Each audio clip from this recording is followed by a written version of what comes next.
हम सब यहाँ मदर्स डे मनाने के लिए एकत्रित हुए हैं। मदर में कुछ तो ऐसा खास होगा कि ये डे इतने शान और शौकत के साथ मनाया जाता है। माँ एक अक्षर का शब्द है कहने को, लेकिन ये बहुत ही प्रामाणिक और गूढ़ है। माँ जो कि बच्चे की सब कुछ है, बच्चे को जन्म देती है, वो न केवल जननी है, वो बच्चे की पहली शिक्षक है। बच्चे को शिक्षित करती है, नैतिकता का ज्ञान कराती है। बच्चे को आस्तिक बनाने वाली भी माँ है, बच्चे को नास्तिक बनाने वाली भी माँ है। बच्चे को जो भी ज्ञान है वो बेसिकली वहीं से शुरू होता है।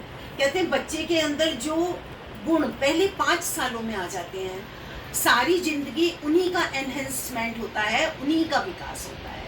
तो माँ जो है बच्चे की फाउंडेशन है, वो बच्चे की जैसी नींव रख देती है, बच्चा उसी तरह से उसकी ग्रोथ होनी शुरू हो जाती है। और सारी नैतिकता का पाठ पढ़ाने वाली भी माँ ही है।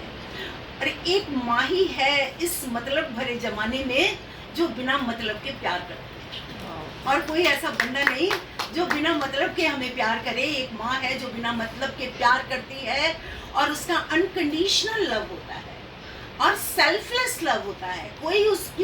कोई स्वार्थ नहीं होता, सेल्फलेस होता है माँ का लव। और उसके लिए बड़े बड़े माँ जो है इतने हुनर को देखते हुए परमात्मा को लगा कि इस पूरी सृष्टि की यदि देखरेख मैंने ही की तो मेरे लिए बड़ी मुश्किल हो जाएगी।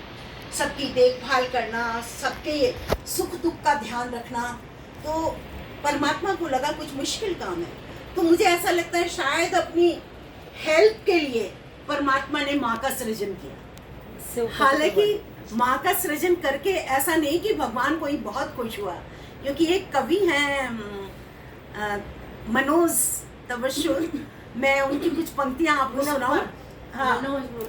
हाँ, तो उनकी पंक्तियाँ बड़ा अच्छा उन्होंने माँ के बारे में कहा है कि ऐसा नहीं कि माँ को बनाकर भगवान बहुत खुश हुआ, वो बहुत पछताया, क्योंकि उसे लगा कि कब मेरा जादू कहीं और चला गया। जो काम खुदा का था, सबका ध्यान रखना, वो माँ करने लगी। जो काम था घर में बरकत करना, वो भी माँ करने लगी। जो काम था सबकी रक्षा करना, वो भी माँ करने लगी। तो भगवान बड़ा मायूस हुआ और बड़ा ही पछताया, क्योंकि माँ को बनाकर खुदा खुद बेरोजगार सा हो गया। तो बड़ी सुंदर पंक्तियां उन्होंने दी हैं। तो ऐसी गूढ़ अर्थों वाली माँ के लिए जितने भी आयोजन किए जाएं कम है। और माँ के लिए एक बच्चा इतना हुनर वाला होता है और उसे अपने बच्चे से ज़्यादा सुंदर कोई नहीं लगता। आपने सुना होगा एक छोटा सा प्रसंग कि एक बार गांव में एक महिला भागी चली जा रही थी, तो उसके हाथ में एक कपड़े में बंधा हुआ कुछ था। दूसरी एक लेडी ने पूछा, बहन कहाँ जा रही हो? तो उसने कहा कि मैं स्कूल जा रही हूँ, आज मेरा बच्चा भूखा चला गया, मैं उसे रोटी देने जा रही हूँ। वो कपड़े में बांध के उसे रोटी देने जा रही थी। तो उसने कहा, अरे मेरा बच्चा खाना तो ले गया लेकिन वो दूध नहीं पी के गया, तुम एक बॉटल में दूध ले जाओ और मेरे बेटे को पिला देना। तो उस लेडी ने कहा कि मैं तो तुम्हारे बच्चे को पहचानती भी नहीं।